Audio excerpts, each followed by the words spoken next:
emosi, saya ingin mempraktikkan cara menghadapi siswa tantrum. Itu ada 6 cara. Yang pertama, hadir dan dengarkan.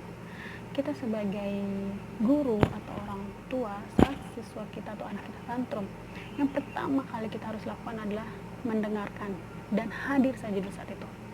Itu yang paling pertama. Nah, yang kedua, kita merasa berempati.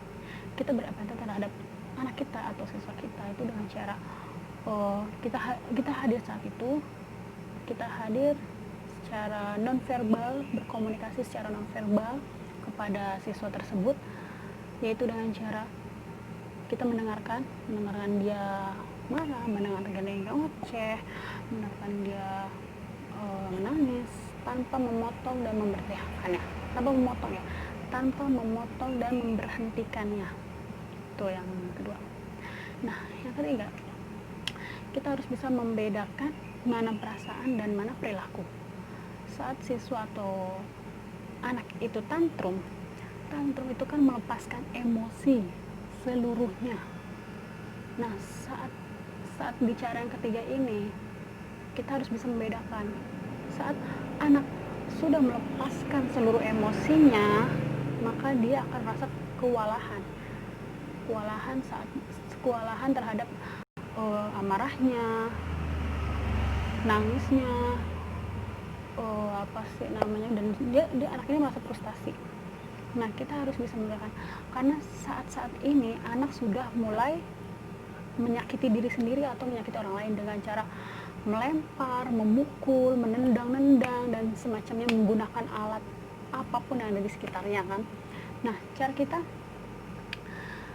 itu mencegah. Kalau sudah saat tahap ini, kita wajib mencegahnya dengan cara, contoh kita dengan omongan, contoh Nadia boleh marah, Nadia boleh nangis, Nadia boleh menjerit, Nadia boleh menendang sesuka hati Nadia. Tapi jika itu menyakiti Nadia, menyakiti ibu, atau menyakiti teman-teman Nadia, itu tidak baik. Nah, seperti itu caranya. Nah, itu berdasarkan cara yang ketiga. Cara yang keempat, gunakan nada tegas. Tegas bukan berarti marah, ya. Jadi untuk kita bisa untuk dapat kita kan bisa meminimalisir perilaku anak tersebut yang sudah kelewat, yang sudah mulai melempar-lempar dan menyakiti orang lain. Kita harus bicara dengan nada tegas. Tegas tidak berarti marah. Kalau marah itu kita berteriak nada tinggi, itu harus dihindari. Oke, itu cara yang keempat. Dan cara yang kelima, pertimbangkan menggunakan sentuhan fisik. Pertimbangkan ya. Kalau dengan nada tegas, dengan kita berempati, anak masih tidak bisa kita tenangkan, cara yang kelima ini coba lakukan dengan memberikannya sentuhan fisik. Mulai dari mengelus bahu, mengelus kepala, bahkan kita bisa memberikannya pelukan hangat. Tetapi jika anak menolak, maka kita harus lewatkan tahap yang ini. Tahap kelima ini kita harus lewatkan. Nah, di tahap berikutnya, yang terakhir, tahap ke-6, cara ke-6 itu untuk menghadapi siswa tantrum itu kita harus memprioritaskan diri Anda. Jadi usahakan diri Anda tetap tenang, menahan amarah. Jadi usahakan kita dalam keadaan, diri Anda atau kita dalam keadaan tenang, nafas teratur, bisa menahan emosi.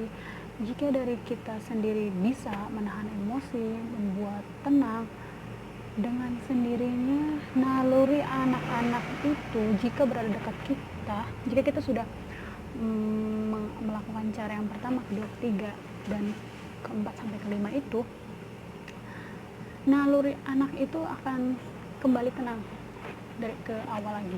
Karena apa? Karena anak ini mengikuti pembawaan kita, mengikuti nafas teratur kita, mengikuti keadaan kita dalam keadaan tenang. seperti itu. Nah, jadi kurang lebihnya cara menghadapi anak tantrum prakteknya seperti itu. Ya, semoga apa yang saya sampaikan ini bermanfaat dan bisa diterima dengan baik. Saya Wanda Asih, mohon maaf atas segala kesalahan dan salah kata. Assalamualaikum warahmatullahi wabarakatuh.